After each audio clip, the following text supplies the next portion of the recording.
name is Matthew, your BRS beginner guru, and I'm going to show you how to install a controller board. Here's all the gear I've used for this project. First up, we have the adaptive reef control board. We currently have 5 different options for you to choose from. The standard board, the deluxe board, which is larger and has 4 additional large cutouts on the front and 4 additional side cutouts. Then you have the cabinet, which is a more beefy option to hide all manner of things. Next up is the Ecotech custom controller board, which will house all of your MP controllers, Versa pumps, and battery backup. And last up is the Neptune custom control board for all of you Apex fanatics like Thomas. I have personally set up the standard and the deluxe controller boards from Adaptive Reef. If you have a small nano tank with only a couple small controllers like an auto top-off unit, an Inkbird, maybe a wave maker, then the regular board is going to work perfectly for you. But if you want to mount a Wi-Fi power strip or an Apex EB8 bar, then the deluxe board will give you the size and versatility to better manage your controllers and hide your wires. The second piece of gear is a 1-foot-long extension cord with a flat head and rotatable prongs. My favorite source for these right now is by this company, NecTech. I just picked up a 6-pack on Amazon. I use these to plug into my power bar. That way, everything on the front of the controller board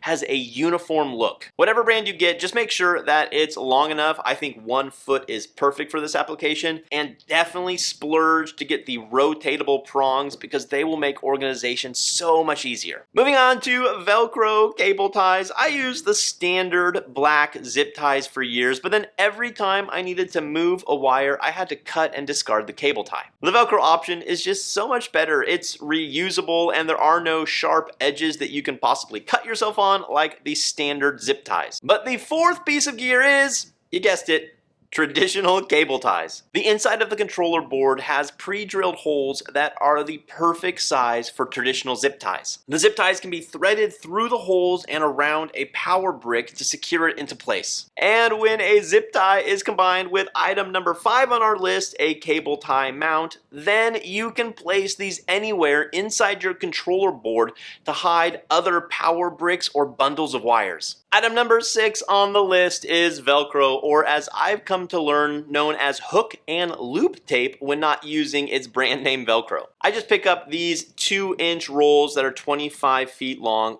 One side's the hook, one side's the loop, and then I just cut them to whatever size I need. I use the Velcro to easily mount controllers to the control board as well as mounting power bricks to the inside of the controller board. Item number 7 are cable concealers. They come in various shapes, colors, and sizes to suit whatever your wall or baseboard color is. I don't always use these, but sometimes when you have to mount your controller board a long ways away from the outlet, these will help conceal that single wire that you have to run from the outlet to the controller board. Number 8 on our list is a label maker. It's especially crucial to label all of your wires, especially when you can't trace back which wire goes to which piece of gear, as is in the case with most controller board installations. And finally, on to number 9, my absolute favorite, Alex Tech split sleeving. It comes in various sizes and a couple different color options and is fantastic for hiding your wires. This right here is a 3/4 inch size and will definitely hold 4 to 7 wires. Okay, that's all 9 pieces of gear that I use, and most of them are pretty self-explanatory, but I have made a lot of mistakes using some of these pieces, so let me share a few tips with you so you don't make the same mistakes. First up, we have controller boards, and do your best to plan out where you want all of the gear to go on your controller board before you actually start installing the items. Be sure to consider the direction of the wires coming out of each controller. For example, if the wires come out of the bottom of the device, such as with the Tunza osmolator, be sure to place it above a cutout. That way the wires can quickly be hidden behind the controller board. And wherever you decide to mount your entire controller board, think about how long the wires are and then add a little bit of length, because those wires are going to need to run all the way from your aquarium to the controller board and through the controller board, so you need sometimes a foot to 2 feet longer than you might think. Lastly, I would recommend mounting your controller board with the French cleat. You can remove the entire face of the controller board and screw in the rear portion directly to your wall, but then you have to remove the face faceplate with a screwdriver every time you need to make any changes. Your other option would be to install a couple hinges on the controller board so you can easily open it and close it as needed. But when you use a French cleat, the entire controller board just lifts up and off every time you need to get behind it. In an attempt to save a few bucks, I have failed twice in purchasing extension cords. The first time I thought this short one would work well. It did not. And the second time I got one that was slightly longer, which worked fine,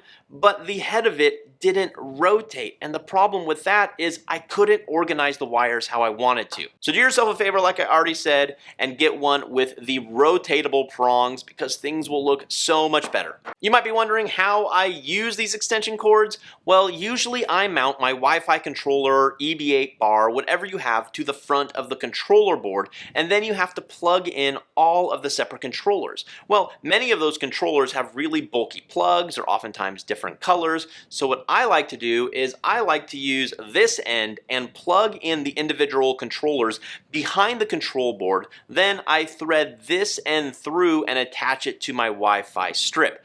That way I get a really clean, uniform look on the front of my control board, which just makes it stand out that much better. Moving on to Velcro cable ties, I have two somewhat obvious tips. If it's just a little bit too long, rather than wrap it around over and over again, just cut it. And the second tip is rather than going through the hole, which is quite tricky sometimes when you're trying to install it or take it apart, just go along the outside of it because it will hold just as well. For the Alex Tech split sleeving, once you cut it, the ends will start to fray. So all you need to do is get a lighter and burn the edges. But once you burn them and they melt just a little bit, then they won't fray anymore and they will stay pristine looking for the remainder of their use. I've gotten pretty decent at making a controller board look nice over the years, but Thomas is a master. Check out this video right here to see how a pro does it. And as always, everyone, thanks for watching. Happy reefing, be well.